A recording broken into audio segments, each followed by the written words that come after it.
इस पूरे हफ्ते शादी से जुड़े मसलों पर बात होती रही। मैरिटल रेप पर दिल्ली हाई कोर्ट में चल रही सुनवाई, उस सुनवाई से सामने आई कंसेंट की बहस।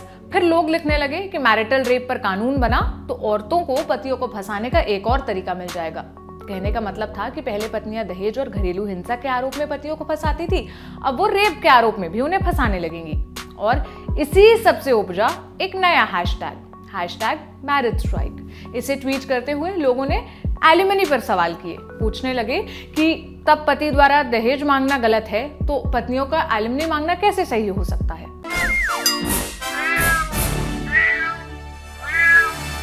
हाय, मेरा नाम है सोनल और आप देख रहे हैं ऑर्डिनरी की स्पेशल सीरीज म्याऊं। शुरुआत करते हैं ट्विटर पर चल रहे हैशटैग मैरिज स्ट्राइक से।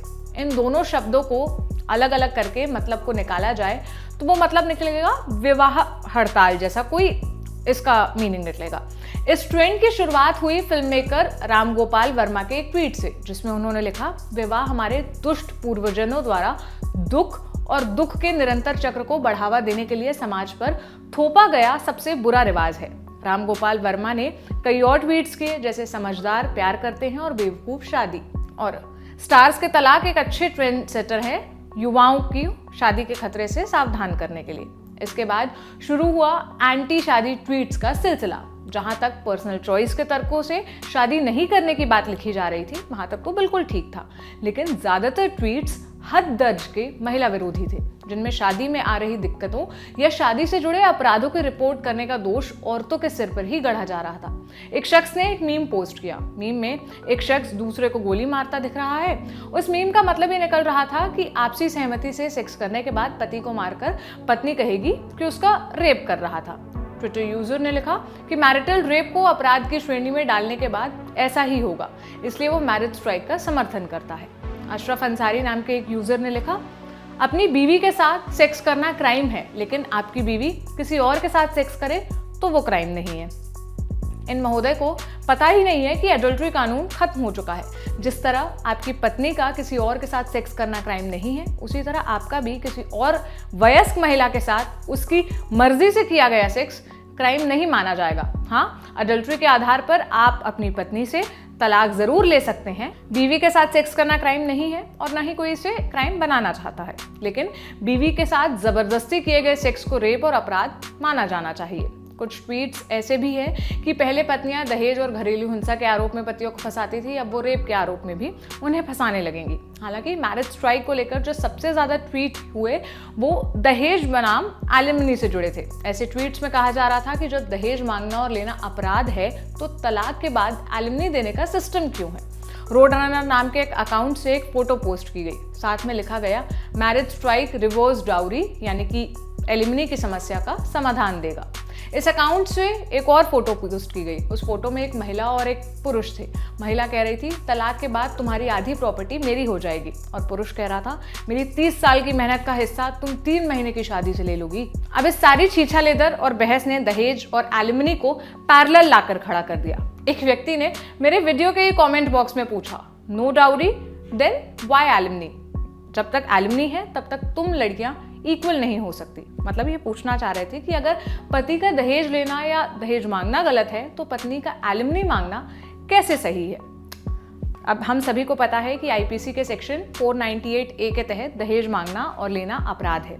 दहेज के लिए पत्नी या बहू को प्रताड़ित करना, उसके साथ मारपीट करना भी अपराध के दायरे में आता है। हाँ, अगर लड़की के परिवार वाले अपनी इच्छा से लड़की या उसके ससुराल वालों को कुछ देते हैं तो वो दहेज की श्रेणी में नहीं आएगा। अगर किसी वजह से पति पत्नी के बीच तालमेल नहीं बैठ पाता और वो तलाक लेने का फैसला करते हैं, तब एलिमनी का सवाल आता है। बेसिकली एलिमनी आर्थिक सहारा है जो तलाक के वक्त आप अर्निंग पार्टनर से ले सकते हैं। अब इंडिया का सोसाइटल स्ट्रक्चर तो ऐसा है कि मोस्ट घरों में पति कमाते हैं और पत्नियां घर संभालती है, तो ज्यादातर डिवोर्स के केसेस में पति ही एलिमनी पत्नी को देते हैं। अब कुछ लोगों का कहना है कि एलिमनी अमाउंट का कुछ महिलाएं गलत इस्तेमाल करती है, पति की मेहनत की कमाई लूट लेती हैं। पत्नी कभी पति को एलिमनी नहीं देती, गोल्ड डिगर होती हैं वो। इन सारे सवालों के जवाब खोजने के लिए मैंने लॉयर वसुधा तिवारी से बात की। वो बहुत से डिवोर्स केसेस डील करती हैं और कर चुकी हैं। मैंने उनसे सबसे पहले पूछा कि एलिमनी क्या होती है। देखिए, एलिमनी जो है एक वन टाइम पेमेंट होता है जो ईदर स्पाउस एक दूसरे को दे सकता है। अगर हम डिटेल में जाएँगे तो हम समझेंगे कि कुछ एक्ट जो है हम परमिट करती है कि हस्बैंड भी क्लेम कर सकते हैं एलिमनी से। तो पहले तो हम मेंटेनेंस और एलिमनी के बीच को समझते हैं डिफरेंस को। तो मेंटेनेंस होता है कि मंथली पेमेंट होती है जो एक स्पाउस दूसरे स्पाउस को करता है, जो कोर्ट में हम पिटीशन फाइल करते हैं उसके बाद। और एलिमनी अक्सर एलिमनी जो होता है वो एक वन टाइम सेटलमेंट होता है जो मिलता है। जनरली आप म्यूचुअल केसेस, जब म्यूचुअल डिवोर्स के केसेस होते हैं, आप उसमें देखेंगे कि एलिमनी ग्रांट होती है, यानी कि वन टाइम सेटलमेंट होता है, उसके बाद आप कुछ क्लेम नहीं करते हैं। मेंटेनेंस जो होता है वो आपका मंथली भत्ता होता है जो स्पाउस एक दूसरे को देते हैं। तो ये फर्क है दोनों में। क्या तलाक लेने वाली हर महिला को एलिमनी मिलती है? देखिए, ज़्यादातर केसेस में तो मिलता है, क्योंकि देखिए सामाजिक परिप्रेक्ष्य ऐसा है कि औरतें अक्सर एक दबा हुआ उसमें रहती हैं। तो जनरली तो देखा जाए तो 90% केसेस में तो एलिमनी ग्रांट होती है। अगर और म्यूचुअल केसेस है तो ग्रांट होगी ही, अदरवाइज़ अगर आप कोर्ट के थ्रू जाते हैं तो भी एलिमनी ग्रांट होती है। वो कितनी ग्रांट होती है उसका क्वांटम कोर्ट डिसाइड करती है, अगर आप कोर्ट के थ्रू लेते हैं तो। तो ये ज़रूरी नहीं है कि हर महिला को एलिमनी मिलती है, कभी-कभी ऐसे भी केसेस देखे गए हैं कि महिला को एलिमनी नहीं मिली। एलिमनी पति को भी मिल सकती है क्या?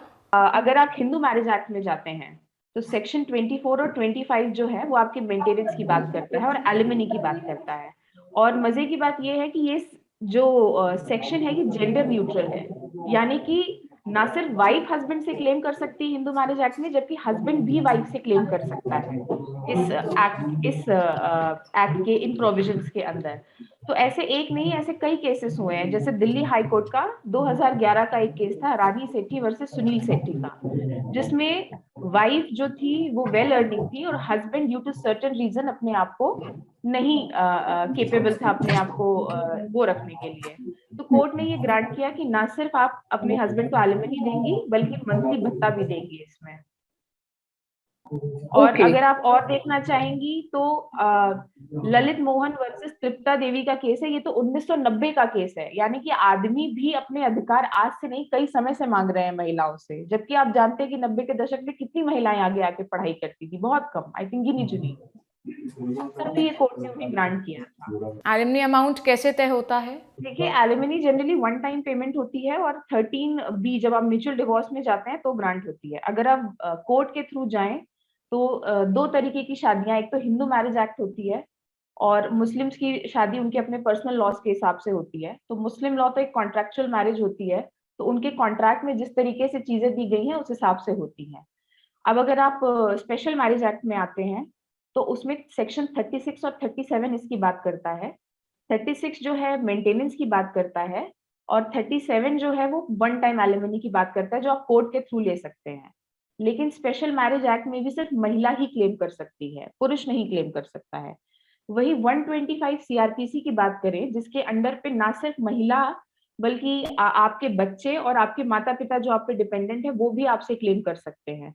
लेकिन 125 सीआरपीसी के अंदर भी पुरुष नहीं क्लेम कर सकता है। हालांकि पीछे ये डिबेट चल रही है कि इसको भी जेंडर न्यूट्रल बनाया जाए, जो कि मैं समझती हूँ एक प्रोग्रेसिव स्टेप होगा इस डायरेक्शन में।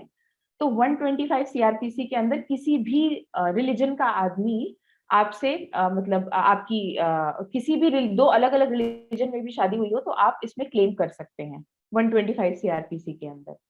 तो 125 सीआरपीसी जो होता है वो मेंटेनेंस का सेक्शन होता है, एलिमनी का सेक्शन नहीं होता है। मेंटेनेंस यानी कि हर महीना कोर्ट आपको कुछ ग्रांट कर देगी। जब तक आपका पिटीशन डिवोर्स का चल रहा है तब तक कुछ इंटरिम मेंटेनेंस, यानी कि और जब फाइनल डिस्पोजल होगा तो एक फाइनल मेंटेनेंस आपको कोर्ट ग्रांट करेगी। अच्छा, अब ये मेंटेनेंस ग्रांट कैसे होता है? तो रजनीश वर्सेस नेहा का एक बहुत अच्छा जजमेंट आया है 2020 में, जस्टिस इंदु मल्होत्रा की बेंच ने दिया था, जिसमें एक डिटेल डायरेक्शन है कि किस क्वांटम में एलिमनी या फिर मेंटेनेंस ग्रांट होगा, क्या क्या चीजें देखनी चाहिए और कोर्ट को कितने फैक्ट्स और एविडेंसेस को वे करना होगा। इसमें एक डिटेल डायरेक्शन आई है कोर्ट की। तो आप ये समझ सकते हैं कि कोई भी एलिमनी या मेंटेनेंस बहुत सारे डॉक्यूमेंट्स को और एविडेंस को प्रूव करने के बाद ही ग्रांट होता है। वसुधा जी, अक्सर लोग कहते हैं कि एलिमनी कानून का महिलाएं दुरुपयोग करती है, पति बेचारा पिसता है, उसकी मेहनत की कमाई चली जाती है। क्या ऐसा है या ये एक मिथ है? तो मैं ये कहना चाहूंगी कि ऐसा कोई कानून नहीं बना जिसका दुरुपयोग ना हो। आप सोचते हैं चोरी के कानून का दुरुपयोग नहीं होता या मर्डर के कानून का दुरुपयोग नहीं होता, ऐसा कोई कानून नहीं बना। कोई भी एक कानून बनता है तो उसके दुरुपयोग को आप नहीं रोक सकते हैं। रही बात, अगर अगर पुरुष ये क्लेम करते हैं कि वो प्रताड़ित हैं, तो मैं उन सारे पुरुषों से रिक्वेस्ट रखूंगी कि प्लीज आप एक बार अपने अपने शहरों के विमेन कमीशन जाकर विजिट करें या फिर लीगल एड सोसाइटी जाकर विजिट करें। आपको ग्राउंड रियलिटी पता चलेगी कि कैसी कैसी महिलाएं और कैसी कैसी शिकायतें लेकर वो आती हैं। तो अगर सिर्फ हम जो शहरी कुछ देखकर या मूवीज देखकर हम एक पॉपुलर ओपिनियन फॉर्म कर लेते हैं कि नहीं नहीं महिलाएं तो बहुत ज्यादा पुरुषों को प्रताड़ित करती हैं, ये बहुत एक सही ओपिनियन नहीं होगा मेरे हिसाब से। क्योंकि दुरुपयोग इस कानून का करना इतना आसान इसलिए नहीं है क्योंकि कोर्ट जो है वो आपको फेयर ट्रायल देता है। ठीक है, कोर्ट जब आप जाते हैं तो आप ऐसे बस आप मांग लिए तो कोर्ट ने कहा अच्छा ठीक है आप लड़की महिला हो तो आपको दे दिया जाए, ऐसा नहीं होता है। आपकी हर सिचुएशन को कोर्ट वे करती है, आपसे डॉक्यूमेंटेशन मंगाती है, आपकी सैलरी, आपकी हर चीज को वो नजर में रखती है, उसके बाद ही आपको वो कुछ ग्रांट करती है। रही बात इस चीज को और सुधारने की, तो जो रजनीश वर्सेस नेहा का जजमेंट था इंदु मल्होत्रा की बेंच से सुप्रीम कोर्ट का, उसने एक डिटेल एफिडेविट भी वो किया इसके बाद कि आप दोनों पार्टीज यानी कि हस्बैंड और वाइफ दोनों डिटेल सबमिट करेंगे अपनी अपनी इनकम्स का, अपने अपने असेट्स का कि क्या है और क्या नहीं है विद डॉक्यूमेंट्स। तो जब ये दोनों पक्ष कोर्ट के सामने होगा तब कोर्ट ये डिसाइड करेगी कि कौन किसको कितना मिलना चाहिए और किसको कितना नहीं मिलना चाहिए।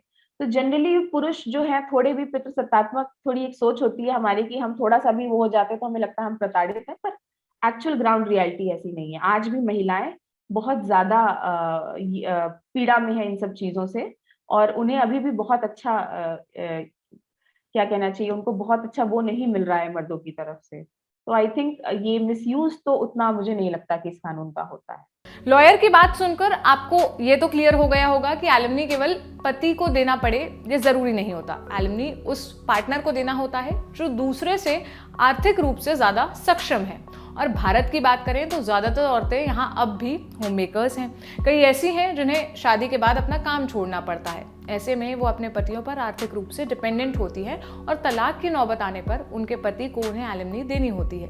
अगर कोई एलिमनी के लिए एलिजिबल है तो कितना दिया जाए ये एक लंबी सुनवाई, दलीलों, दस्तावेजों की जांच के बाद कोर्ट तय करता है। पति और पत्नी दोनों को ही फेयर चांस मिलता है कि वो अपनी बात कोर्ट के आगे रखें, अपनी आय की जानकारी जो है वो कोर्ट को दें। अगर आप निचली अदालत के फैसले से संतुष्ट नहीं है तो आप हाई कोर्ट और सुप्रीम कोर्ट भी जा सकते हैं। इसलिए ये मान लेना गलत होगा कि एलिमनी पति को प्रताड़ित करने का एक जरिया है। आपकी क्या राय है इस मसले पर मुझे कमेंट सेक्शन में बताइए। कैसा लगा आपको ये एपिसोड ये भी बताइएगा। कल फिर मिलेंगे एक नए एपिसोड के साथ। अपना ख्याल रखिए।